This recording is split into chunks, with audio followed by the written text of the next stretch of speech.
안녕하세요. 저는 3살 된 아들 엄마입니다. 결혼한 지 4년차 정도면 제 주변을 보면 시어머니와 사이 좋은 집들이 많던데요. 저는 저희 시모와 연을 끊고 살고 있습니다. 지금 생각해도 너무나 소름 돋는 시어머니의 행동에 집에 있어도 가끔 두리번거리며 주변을 살필 때가 많습니다. 무슨 일이냐고요? 그럼 제게 있었던 이야기를 시작해 볼게요. 시어머니는 상견례 때부터 그놈의 순서 하면서 제가 아이를 늦게 갖길 원하셨습니다. 아주버님이 남편보다 10살이나 많은데 아직 아이가 없으세요. 손윗 형님은 그런 아주버님보다 2살이나 더 많으신 연상이시고요. 그런데 저희 시댁이 좀 가부장적이고 고리타분한 집안이라 그런지 동생인 저희가 먼저 아이를 가지면 순리를 어긋나는 일이라며 저희에게 시조카 생기기 전까지 무조건 피임하라며 낯뜨거운 말씀을 상견례 때 하시더라고요. 경악한 저희 친정 부모님께서 그게 무슨 결례되는 이야기냐며 따졌고 그 바람에 양가 간 다툼이 생겨 파혼할 뻔한 적도 있어요. 그래도 이미 식장도 다 예약하고 청첩장도 다 뿌린 마당에 파혼이나 결혼식을 미룰 용기는 차마 나지 않았고 저희 친정 아빠가 나서서 저에게 아이 문제로 스트레스 절대로 주지 말라는 약속받고 식 진행했던 기억이 납니다. 그런데 저나 남편은 그런 시어머니의 뜻을 전혀 이해하지 못했고 이해할 필요도 없다고 생각했어요. 게다가 저는 아이를 무척 좋아해요. 저도 30이 넘었기 때문에 어서 아이를 갖고 싶었고 결혼하자마자 엽산 먹으면서 임신 준비를 했습니다. 시어머니께도 제가 당연히 말씀드렸죠. 어머님, 저 임신 준비해요. 갖게 되면 무조건 낳을 거예요.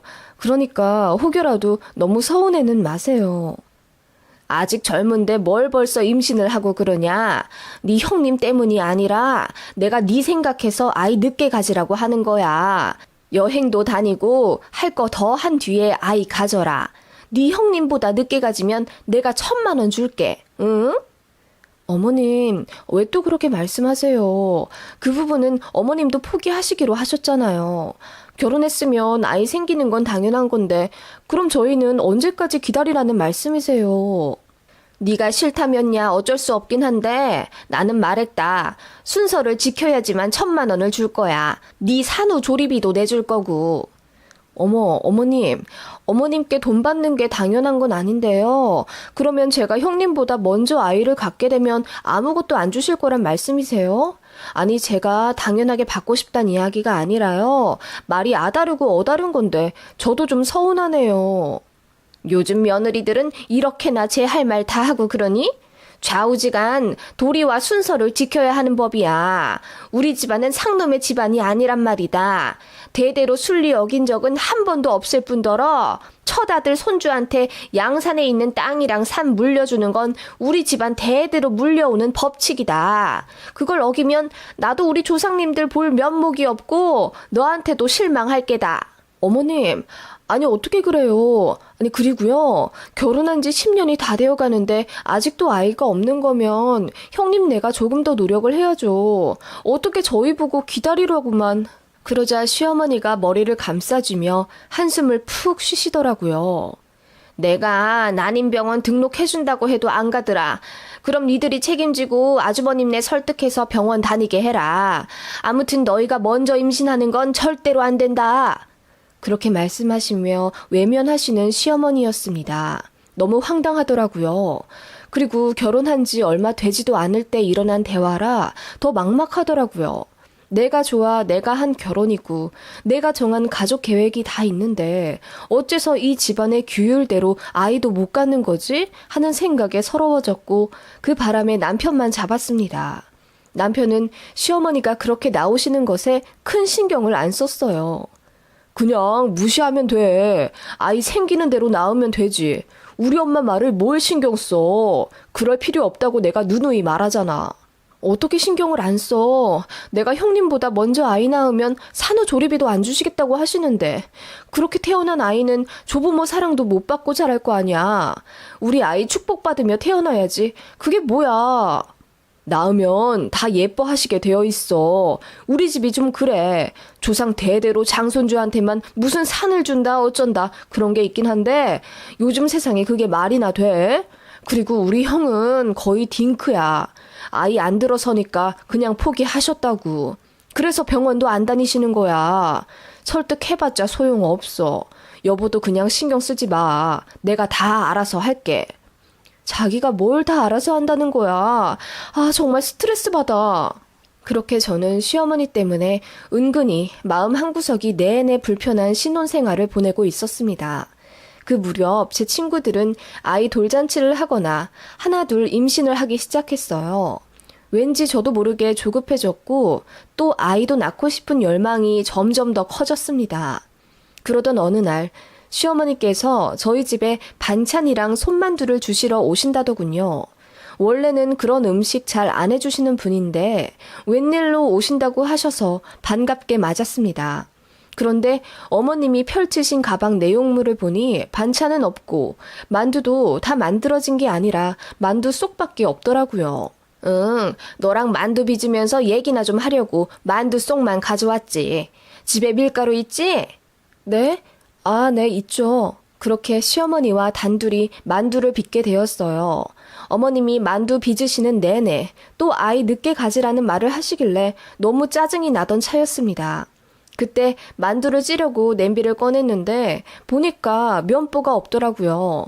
어머님이 이건 면보가 꼭 있어야 한다며 저보고 밖에 나가서 사오라고 하시기에 알겠다고 하고 밖으로 나왔습니다.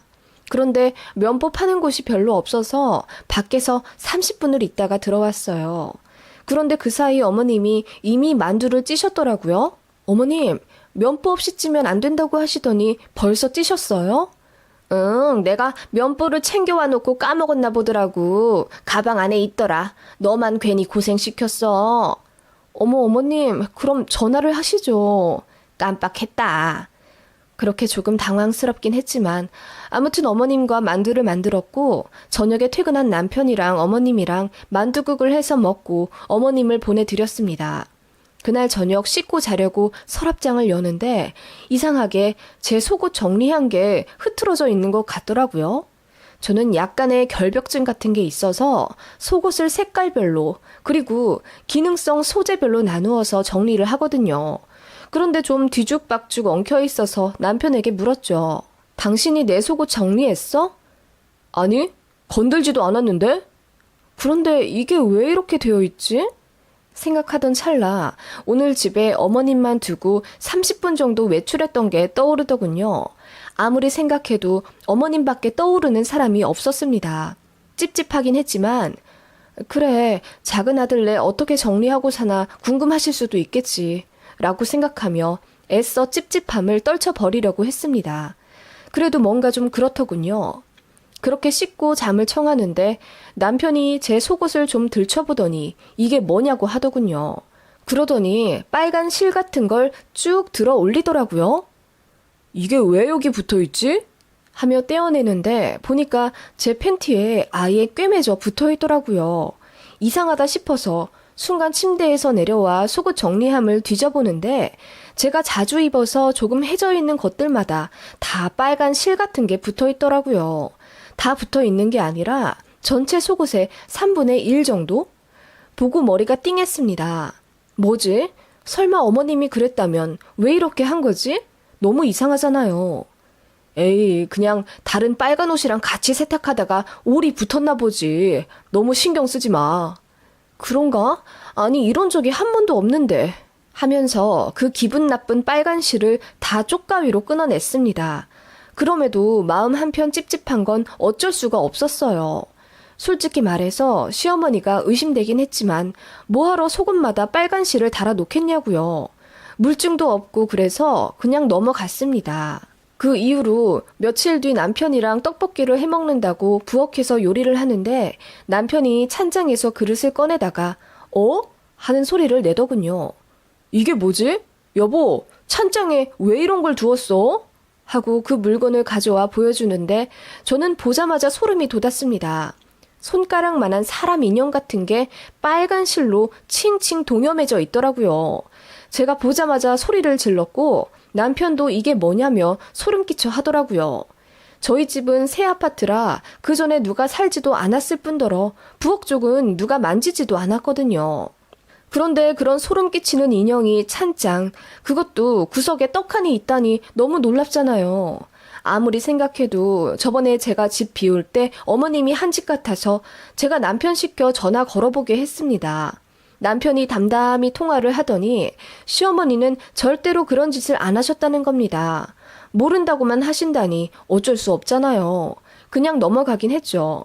그 인형은 남편이 혹시 몰라 가지고 있으라는 걸 제가 너무너무 소름 끼치고 기분이 나빠서 바로 버려버렸습니다. 그 이후로 시어머니 볼 때마다 괜히 좀 그렇더라고요. 그런데 심증뿐이니 대놓고 의심할 수도 없는 노릇이고요. 그리고 몇 주 뒤 시어머니가 또 저희 집에 오셨어요. 제 생일이기도 하고 남편도 승진해서 축하 파티 열어주신다고 저희 집으로 직접 오셨습니다. 그런데 어머님이 또 자꾸 저를 밖으로 내보내려고 하시는 거예요. 케이크에 초를 안 가져왔다며 저보고 가져오라고 하시질 않나? 배가 아픈데 소화제 좀 사와 달라고 하시질 않나? 그런 부탁을 남편 아닌 저에게 콕 집어 사와 달라 하시더라고요. 남편이 자기가 가겠다며 일어나도 너는 할 거 있어. 이따가 식탁 좀 같이 옮기자. 하시며 남편은 힘쓰는 일 해야 한다며 기어코 저를 밖으로 내보내시려고 하더군요. 그래서 2번이나 밖에 나갔다 왔습니다. 아무튼 그렇게 파티를 하고 시부모님 배웅까지 한 후 잠이 들었는데 이상하게 뭔가 찝찝하더라고요. 그래서 집안을 다 뒤졌습니다만 아무것도 나오지 않았어요. 혹시 몰라 속옷까지 뒤졌는데 역시 별 다른 거 없었고요. 제가 예민해졌구나 싶어서 고개를 흔들며 부정적인 생각을 떨쳐내려고 노력했습니다. 그러던 와중 드디어 제가 임신을 했어요. 입맛도 없고 자꾸 눈물도 나고 생리전 증후군이랑 비슷하면서 몸이 묘하게 달라지는 것 같길래 임신 테스트기 사서 해봤는데 2줄이더라고요. 너무 기뻐서 일단 친정에 알렸더니 정말 좋아하시더라고요. 남편도 뛸 듯이 기뻐했고요. 다만 그 와중에도 시어머니 생각이 나더라고요. 이 사실 알리면 100% 마음에 안 들어 하실 거다라는 생각이 들었는데 남편이 먼저 말해놨더라고요. 당신은 그냥 행복해 하기만 하고 건강하게 태교 잘해. 우리 어머니 때문에 괜한 걱정하지 말고 신경도 쓰지 마. 이러더군요. 정말로 시어머니께 뭐라고 잘 단돌이 해놨는지 시어머니가 웬일로 축하한다고 하시더라고요.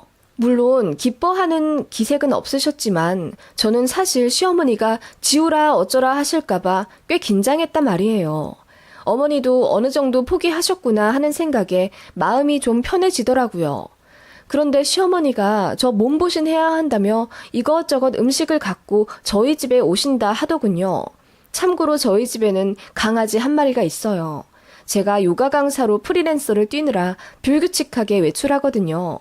강아지가 노견이라 걱정이 되어서 새로 홈 CCTV를 달았어요. 거실이랑 저희 강아지가 자주 가는 드레스룸 총 2군데 달아놨고 인테리어 해치는 거 싫어서 하얀색으로 골라 달았더니 처음에 저희 집에 오신 분들은 모르시더라고요. 얘기를 해야 방범 카메라가 있구나 아시는 정도? 시어머니는 저희 신혼집에 CCTV 있는 거 모르셨고요. 저번까지는 없기도 했을 뿐더러 굳이 말씀드릴 필요가 없다고 생각했습니다. 아무튼 어머님이 집에 오신다고 하는데 저는 요가센터에 가봐야 하는 입장이었어요.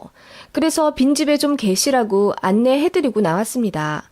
그리고 1시간 정도 뒤에 집에 왔는데 어머님이 이미 가시고 없더라고요. 전화해보니 급한 일이 생겨서 먼저 버스 타고 가셨더라고요. 그런가 보다 하고 냉장고를 열어봤더니 어머님이 잘 정리해놓으신 반찬들이 있었습니다. 꺼내보니까 율무 팥죽이랑 율무 밥이랑 또 무슨 샐러드 같은 것도 있었는데 한약재 같은 게 뿌려져 있는 토핑이었어요. 시어머니께 전화해서 여쭤보니 몸에 좋은 거다. 상하기 전에 잘 챙겨 먹어라 하시며 급히 끊으시더군요. 그런데 저는 율무를 별로 좋아하지도 않을 뿐더러 한약 냄새나는 쌍화탕도 잘 안 먹는 입맛이라 별로 땡기지가 않더라고요. 그래서 남편을 줬습니다. 이상하게도 남편이 그날부터 설사를 엄청 하더라고요.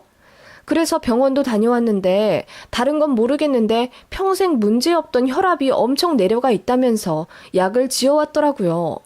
그냥 승진하고 나서 일하느라 바빠졌기에 생긴 단순 증상인 줄 알았습니다. 그런데 시어머니가 저희 집 오셨다 간 이후로 매일 카톡이랑 전화를 하시며 저보고 그 음식 잘 먹었냐고 계속 물으시더군요. 솔직히 남편한테 줬다고 말씀드리기 죄송해서 그냥 잘 먹었다고만 말씀드리니 몸은 괜찮냐 물으시는데 제가 임신해서 몸이 괜찮은지 걱정하시는 게 아니라 꼭 떠보는 듯한 느낌이 들었어요. 그냥 사람이 느껴지는 본능 같은 거 있잖아요. 아무튼 그러고 나서 아이 둘 있는 친구랑 전화를 하다가 얼마 전 시어머니로부터 받은 음식 얘기를 했습니다. 그런데 친구가 제 얘기를 듣고 나서 깜짝 놀라는 겁니다. 얘, 임신하면 율무 절대 먹으면 안 돼. 너 그거 몰라? 아니, 너희 시어머님도 아실 텐데? 율무? 왜 먹으면 안 되는데? 야, 인터넷 쳐봐. 금기사항이야. 흔하지도 않은 율무로 음식을 해다 주시는 게 이상하다 했어. 어머님 너 유산하라고 일부러 주신 거 아니야? 너 형님보다 애 빨리 가지지 말라고 노심초사 하셨다면서. 예, 설마. 친구와 전화를 끊자마자 저는 CCTV를 확인해서 돌려봤습니다. 그날 어머님이 저희 집에 왔다 가신 날이요. 보니까 제가 나가고 얼마 안 있다 어머님이 들어오셨고 오시자마자 화장실에서 손을 씻으시더니 부엌으로 가서 반찬들을 냉장고에 넣으시더라고요. 거기까진 좋았는데 거실이며 부엌이며 여기저기 돌아다니시며 살피시는 게 보였습니다. 부엌 쪽은 잘 안 보여서 모르겠는데 칼집이랑 밥솥 있는 쪽을 막 살피시더라고요. 그리고 나서 안방 쪽으로 들어가시는데 그 이후로는 안 보였습니다. 그렇게 안방 쪽에 한참 들어가 계시더니 20분쯤 뒤에야 나오셨고 옷을 탁탁 턴 다음 현관을 열어 나가시더군요. CCTV 확인하자마자 바로 어머님이 살펴보신 부엌 쪽을 샅샅이 살폈습니다. 그리고 저는 충격을 받았어요. 칼집 밑에 무슨 부적이 있더라고요. 보자마자 소리를 지르며 던져버렸고 밥솥 쪽도 살펴보니 그 밑에 저번에 봤던 그 손가락만한 인형이 또 빨간 실로 동여매진 채 있었습니다. 그거 보니 눈물이 줄줄 나오더라고요. 너무 무서워서요. 그래서 남편한테 전화 걸어 울고불고 자초지종을 얘기했더니 본인도 경악하면서 자기가 알아보겠다 하더군요. 그렇게 저녁에 들어온 남편이 고개를 푹 숙이며 미안하다고 하더라고요.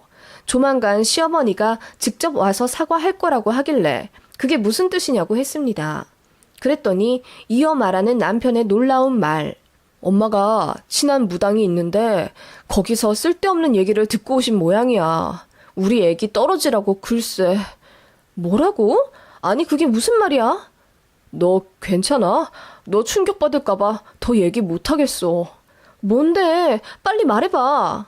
그랬더니 남편이 주저주저하며 이야기를 하더라고요. 저 임신했다는 사실을 시어머니가 알고 나서 사실은 엄청 노하셨대요. 그런데 남편이 제겐 말하지 않았답니다. 시어머니는 이건 절대로 있어서는 안 될 일이라면서 무조건 아이를 지워야 한다고 난리를 치시는 걸 남편이 화를 내며 뭐라고 했고 기가 죽으신 어머님이 본인이 할 수 있는 방법을 총동원해서 아이가 떨어지게 하고 싶으셨답니다. 그래서 친한 무당에게 찾아가 제 뱃속에 아이가 없어지도록 부적이랑 인형 같은 걸 받아와 저희 집에 갖다 놓으신 거라고. 그것만으로는 마음이 안 놓여서 임신했을 때 먹으면 유산한다는 율무랑 한약재 같은 걸 어디서 불법으로 가져오셔서는 저 주신답시고 음식에 넣은 겁니다. 그 재료는 알고 보니 출처 불분명한 약재였고 장기적으로 먹으면 건강에 치명적인 손상을 입히는 재료였다네요. 남편이 설사했던 것도 그 이유였고요. 그리고 제 속옷에 붙어있던 빨간 실이랑 찬장에 있던 인형 역시 그것도 시어머니가 한 짓이랍니다. 그렇게 하면 임신이 안 된다는 속설이 있어서 저번에 저 만두 때문에 면보 사러 갔을 때 그렇게 다 달아 놓으신 거라고. 얘기 듣자마자 현기증이 날 정도로 충격 먹었어요. 어떻게 그러실 수가 있지? 진짜 너무 열받고 화가 나더라고요. 그 사실은 저희 친정에게도 알려져서 저희 부모님이 시어머니에게 전화해서 엄청 따지셨습니다. 양가 간 큰 싸움이 되어버렸고 시어머니는 저에게 사과하러 오신다더니 결국 안 오셨어요. 사실은 저에게 미안해하지도 않으셨던 거예요. 제가 먼저 약속을 어겼다고요. 너무 어이없고 소름 끼치지 않나요? 저는 어머님이랑 대면하기도 싫고 목소리 듣기도 싫긴 했어요. 그래도 이건 아니다 싶더라고요. 그렇게 남편이랑 시어머니랑 대판 싸웠고 결국 연 끊고 살기로 얘기가 됐답니다. 아이 낳아도 절대로 안 보여주겠다고 선언하고 나와버렸대요, 남편이. 남편도 그런 어머니에게 너무 질리기도 했고 저한테 무지 미안해 했거든요.